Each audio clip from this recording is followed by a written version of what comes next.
a lot of it on top or top 2 inches.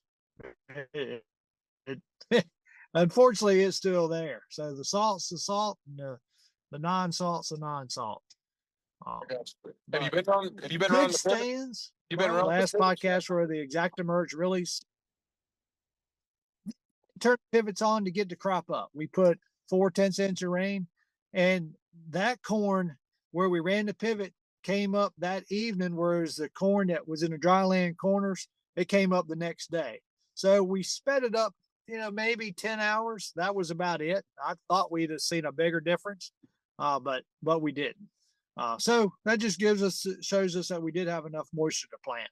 So I felt good. And I'm not irrigating right now. We're cool. We're just going to let the roots grow down, and we're not struggling yet. Corn doesn't look like it's suffering any yet. So You also struggle with damping off some years. How much longer do you have to worry about slugs and or damping off? I mean, when is that window, that door kind of closed? And is it right weather for that to occur? Yeah. The slugs, clearly a lot of growers deal with slugs, and we're very vulnerable to slugs now because the crop's not growing fast because of this cooler weather, but we're dry. So we don't have the slug activity. Now the damping off, that's another reason why we really didn't want to start irrigating a whole lot more, because typically we see our biggest pressure from the damping off of the Pythium is when we get around that 320 GDU stage, some 275 to 320, when we're photosynthesizing, getting to that V3 stage, and the seed treatments have played out then. In furrow is kind of about done, and then you get the chance you get moisture, and then you get cold. That's when we seem to struggle with their Pythium the worst. So from 275 to 400 GDUs is my biggest vulnerable stage, because we got good protection up front for everything else. So we if we irrigate and we were to stay cold, in another week or two, I might be concerned, but right now we're not concerned. And slugs, no, not an issue. They are. I haven't seen a slug for several. I haven't seen a slug the whole time I've been scouting both beans and corn. And moving residue, I don't see them below the residue neither. They clearly don't like this dry weather. We had a little bit of a rain chance this past Sunday, and you didn't really even need to turn on the windshield wipers. I mean, it was not enough to matter. People didn't even remotely turn on stop with the pivots or anything like that. And I think we got a chance. And man, the chances we're having now, you don't even really consider them 40-50% chance in 7 8 days, and that's subject to change. There's no really break in sight for us. Um, you don't, people hadn't even really started. They're gonna dry plant some cotton for sure. I know you know all about that, David. But the dryland corners, man, they can't run the rippers. I mean, we hook strip till rigs together with a planter here in my neck of the woods in Georgia, and the ground's so dang hard they can't run it. Now there are some people that run like a subsolar leveler or a ripper roller on the peanut ground, but they run that ahead of instead of running like a turning plow or uh, some kind of paratil or something like that. They'll run that in the winter, and a lot of that ground is soft enough to run, but there's just no moisture, especially on these dry land acres. So it's wet up north, but it is a desert, bone dry, hard. It's just hard ground in South Georgia. I think it would take a 3 or 4 inch nice 2 or 3 day soaking rain to get it to where people were saying, okay, we got enough rain now. We can start back planting and we can get going. But all the tributaries, the creeks are down, the rivers are down. It's dry. And if you look at that national map on NOAA, you'll see, look at the heart of South Central Georgia, and you'll see that's where I'm at. And it's at the upper end of the exceptional scale, for sure. So, Dowdy, with it being dry, and here we're trying to figure out on a herbicide program. we burned down. We had cover crops or we didn't have cover crops. We went out with some, uh, maybe some dicamba with some glyphosates and or some glyphosates with 2,4-D, one of the two, and killed everything. No weeds have really germinated. And then if you were to spray like your pre-emergence herbicide on, now it's just sitting there. And I guess their concern is we sprayed just the irrigated acres. The rest of it we have not sprayed because, we're going to lose it because of it, the herbicide just sitting on top of the ground and the sunlight beating on it and breaking it down. And then the other thing is, let's say we don't get a rain, but then some of those weeds that are deeper down into where there is moisture start to germinate, and then they grow through the pre-emergence layer. Now we got to do a rescue treatment. So we've kind of just been on pause with herbicide, which I don't know, it might help us because if the crop gets up and gets to that before V5, we'll just go in with our normal program and we just kind of gave up the pre-emergent side and spike it with some more atrazine. So I'm curious, in your dryland stuff, how have you handled your weed pressures? Well, we sprayed everything early, just like we would normally. But now we're not shading those dryland corners like we normally would because the plant's basically, shriveling up and it's in a twist almost all day. And I mean, shade's your best friend. None of these herbicides are going to last you forever, right? I mean, my best friend is to kill it before it comes up, um, kill it as after it's up, and then let the shading, help us until let the residuals be there to help us until the shading occurs. And now, David, that's just not an option. And now, if we're not going, granted, it's so dry, there's nothing else new coming. But if we get a big rain, how long is it going to take for the dryland corners to recover, if they recover, and get the shading? So we may have to spray a late herbicide and just know it's going to hurt us. Just simply, we don't. The plant's just sitting there all twisted up like it's fixing to die. So we're going to be in uncharted territory too. But I don't want morning glories. I don't want big weeds. So we'll do something. But I'll just know it's going to come at a price, right? So Yeah, yeah, we just like you said, the weeds hadn't come up, so we haven't been real aggressive at putting on that first pre-emergence after we plant, because I don't like to do it before because we move a lot of dirt. So we wait till after we plant and put a layer of protection. So what it is probably going to cause us to do is when we go in at that before growth stage 5 and make our Halex or whatever program we want to go with, we'll probably spike it with some more dual and or some more atrazine just to try to give us some longer protection, because I don't want morning glories neither, because we don't have the upfront load that we typically have. And but clearly we're not quite as dry as y'all are, so our crop's not withering away yet. But the wheat crop has struggled. I mean, I see tillers have given up, and I know we're going to start amorting some flowering if it doesn't catch some rain soon. But there is exciting stuff going on. We're planting, Dowdy, or we're in the plant mode, so we are excited. I hear you. Well, hopefully it rains on the just and the unjust. So I guess we got to right now where I guess we're the unjust. We're not getting much out here in the South. And there's some farmers out there that they just feel like this is at an insult to injury. They bought fertilizer, they put it out there, and they spread the whole field. Now it looks like the dryland corners is just not going to make anything.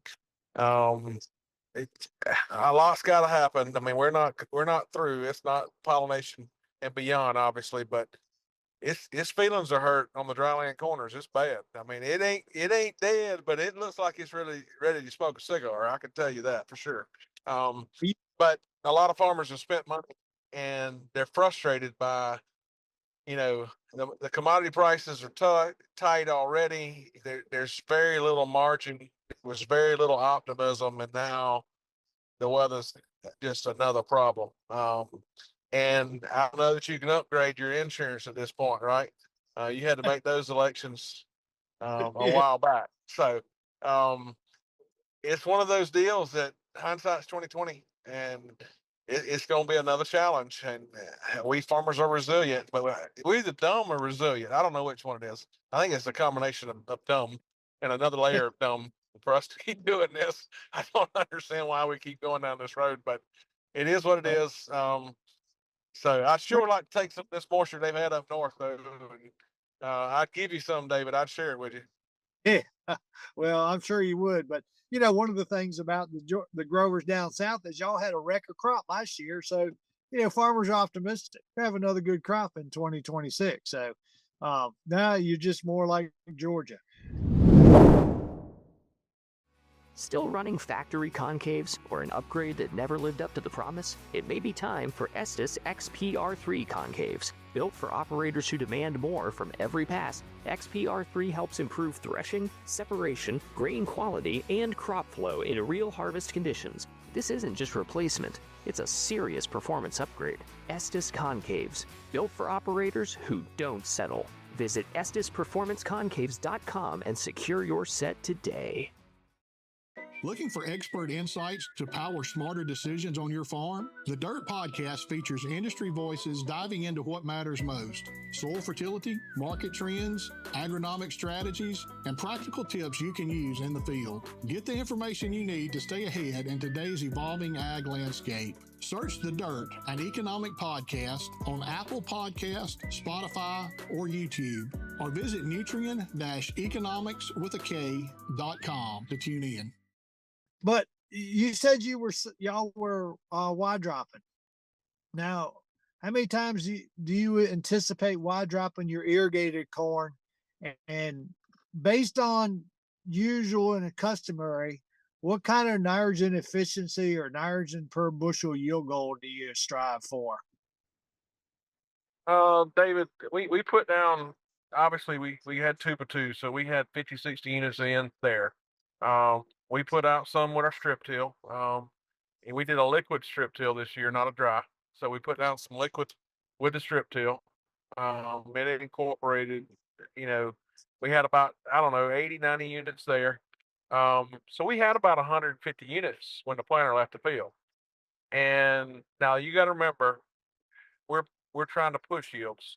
We're wide dropping now, and we're putting out another 100 units with the wide drop rig. And I'm doing it with a tractor, a 3-point hitch rig, so I can't go over it, but so big and not break it over. I don't have a high boy that I can wide drop with today. So I told Nathan and them yesterday. I said, look, if y'all don't get there today or tomorrow, we will not be wide dropping that corn again. Um, that corn is where it's got with the heat we're having, upper 80s every day and 90s, um, nighttime temperature being in the 60s. David, that corn's wanting to run. I mean, it is smoking. And where there's adequate water, uh, it's hitting that growth stage where there's peak uptake and there's heat units there, and that plant's trying to do its thing. So we'll try to go across it one more time the next couple of days, and if we can get across it, we'll put another slug. And you say, well, Randy, you just did it. I know, but that's the only option I got. So we're gonna lay it in there beside the row. And I really would love to do it post tassel, but if you did some quick math there, you got 250 units on it today.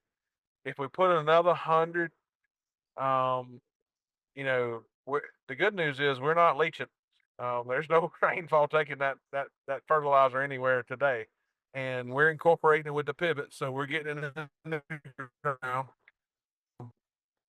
We're getting 350 if we get another 100 units out there. Now, with wide dropping, I mean, we get into that 0.8, 0.9 nitrogen use efficiency.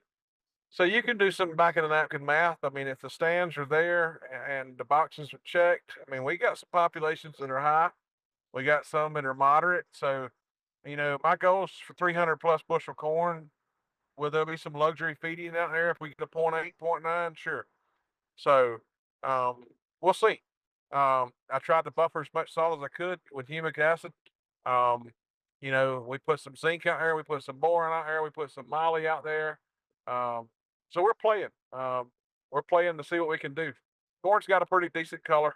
Um, we'll see, David. I mean, we got a long ways away from knowing what we got. Now, where he's wide dropping today was the late planted corn, and he finished up the early planted corn this week, or Friday, this past week, and we're doing the late planted corn now, and that corn's got potential. I mean, it's got potential to do well. In hindsight, I wish it had been planted earlier, but it didn't get the frost, but it came up fast, little heavier ground with higher fertility, historical yields. So we'll see. I mean, I'm pessimistically optimistic. We just got a long ways to go. Sure. Well, I know a lot of growers are just getting started, and I, those that the for us where we had a chance to get started and then we stopped, it's really been good, Dowdy, for us to assess the planter, to go back, see how all the rows are doing, making sure all the rows are doing the same, checking the emergence, and guys that are doing the flag emergence trials. I really would like for them to do a whole planter so they could compare that. But you know, starting and then finishing before the crop comes up sometimes can be beneficial if you're late, but if you're not late, I like to take this time to go behind the planters. We're digging, we're checking, we're making sure, where you're planting and you think you've done a good job breaking sidewall compaction if you have any, and you wait later on, you can go back and say, all right, I did do a good job, or maybe I need to do a better job. Then the other thing, one of the things that concerned me the most with this dry weather is a lot of growers are like myself and like you just said, putting a slug of fertilizer with your planter, that 50 or 60 pounds. Now, if anybody is allowed fertilizer attachment to get too close to the row, they're gonna have some problems there, particularly when they get dry. Because I know when you came to Virginia that one year, and you just had to find stuff wrong with my planter. I get it. I know it was a passion of yours to do it. But there were a couple starter rows where I said I'm 3 inches away, and they might have been 2.5 or 2 1/4. Well, I fixed it while you were sleeping, so they were all the way they should have been. But growers need to take a chance and go back and check, this time. And even if the guys in the South that are finished, go back behind your ground and check to see if the planter's truly done as good a job, so you can be prepared for next year. If it's something you got to work on, fix it then. So that's why I like these kind of breaks between when planting opportunities where they emerge. And we're Well, seeing, it's I've not, seen, it's not what you plan, David. I mean, obviously, everybody likes to plant. They like to plant till they get through. And you just said a mouthful. We tell our total acre growers all the time. You know, I've told them I'm gonna out pray them, and I'm gonna pray they get rain so it gets them out of a field, because all the farmers normally are trying to do is beat a rain. In your scenario, you just want a rain, and the dry weather's taking you out of the field, and I get it. But you said a mouthful. Getting back in the field, assessing that planter, knowing that, I remember one time we were in Virginia, and there was, I think it was two brothers, and we were there, and they had stopped. I don't know if you remember that. They had stopped, and they went out and found some problem was on some particular rows, and they were able to fix them. And instead of those two or three rows having an issue, they had like 1,000, 1,500 acres that didn't get the same issue, because without going out in the field and discovering there was a problem and then to having the time to go fix it, they would have had all their acres in one basket with those same issues. So you're doing the right thing. You practice what you preach, and that's what farmers need to do. These situations come our way. Don't like rub around and fuss and be aggravated that harvest is going to be spread out longer, or planting is going to be spread out longer. Now let's make the most of it, because we can't afford to leave bushels on the table, and those are controllables by making those changes for sure, and seeing that there's a problem. But David, ignorance is bliss. People don't worry about what they don't know. So um, yeah, a lot of them don't want to go look at it. yeah, I agree. You know, when we were looking at the soybean stands, we were looking for misplaced seed. But the other thing is, really got a chance to quantify what the seed germ was. Because a lot of times growers, changing away from corn, you want a final stand of X amount. And one of the varieties that Barley was planting knew we had 85 to or 83 to 85% germ.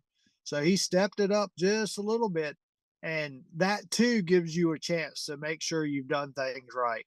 And it did work out. He's got the final stand of that.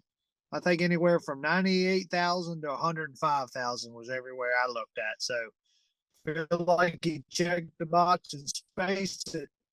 The only problem is when you got low germ seed, it doesn't work out to where it singulates it perfect. Now you might have a skip in there. Um, but it was a variety that wanted to get planted. So I'm kind of excited about that box being checked though. As long as the frost didn't take any. Well, our sponsors this month is Nutrien and Estes Concaves, and I just want to throw it out there. I've worked with Todd, them with Estes Concaves for years, and you say, Randy, what you talking about Estes Concaves at this point? It gives me peace of mind that we're gonna save some fuel this year. We're gonna give me peace of mind that we're gonna have a clean sample, and it gives me peace of mind that we're gonna, have a quality grain once we get those, those ears going through that combine. So I'm always thankful for their support. They do a really good job. Been very proud, very happy performance of Estes Concaves, and I think you're going to get to test them out on wheat pretty quick. It won't be long on small grains. You'll get to do that. But just curious, anything going on with Nutrient? I know we're supposed to be doing a podcast with them pretty quick. Um, Interested in hearing what they have to say. I know that guy does a really good job on their podcast as well. But we appreciate the efforts with Nutrient and them being a sponsor with us for sure. You got a really long standing relationship with Nutrient as well. Yeah, I do. Jimmy Ward, my local nutrient provider. Actually, you can't see it, but I do have a nutrient sweatshirt on right now because it's kind of cool, or a pullover. One of the things, you start thinking about, nutrient being the big gorilla in the marketplace, but yet, I've had that relationship with Jimmy for years, and he just like my equipment dealers. They try once you have that relationship, hopefully they're not just looking out for themselves. They're trying to have you success. And, we try a lot of products from them. And, there are certain staple products that we've had great success with. But one of the things we're playing with more this year, and I don't know if you'd played with it, was Infinity. It's kind of like their type of nitrogen enhancing product. And we tried some last year and it seemed to have worked where we did the trial. So we're trialing again this year. Still, but we have 2 more loads of potash to put out, and then we'll be done with fertilizer.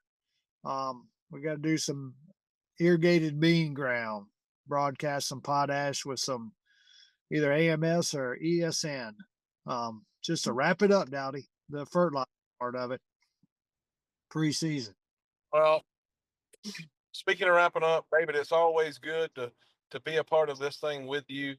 We do appreciate our sponsors, and we appreciate all our listeners. And as always, David, be safe out there. I know you're chomping at the bit to get back going. When it's time, I know you're gonna run hard and try to put a bow on this thing.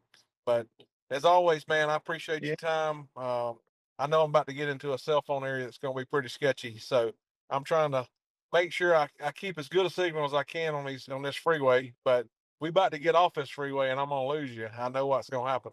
Get up here in cell phone hell. So, but again, David, it's always my good pleasure to be here with you. Thank you for all our sponsors. Everybody be safe out there. I know it's a tough time and everybody's chomping at the bit to get going.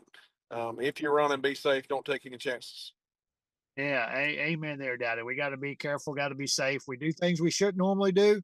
We get in rush, but also you're going up there to Michigan to play with your deers. So I'm not a big fan of wanting to make sure all the fun survive, but good luck to that, Dowdy, and safe travels and And those that are watching, may God bless all the seeds you sow, and look forward to you to stay tuned to another podcast. Yes, sir. Take care. Thanks for joining us. We'll see you again soon for another new episode of Breaking Barriers with R&D. Be sure to like and subscribe. And remember, all episodes are available on Farm Journal TV and anywhere podcasts are found.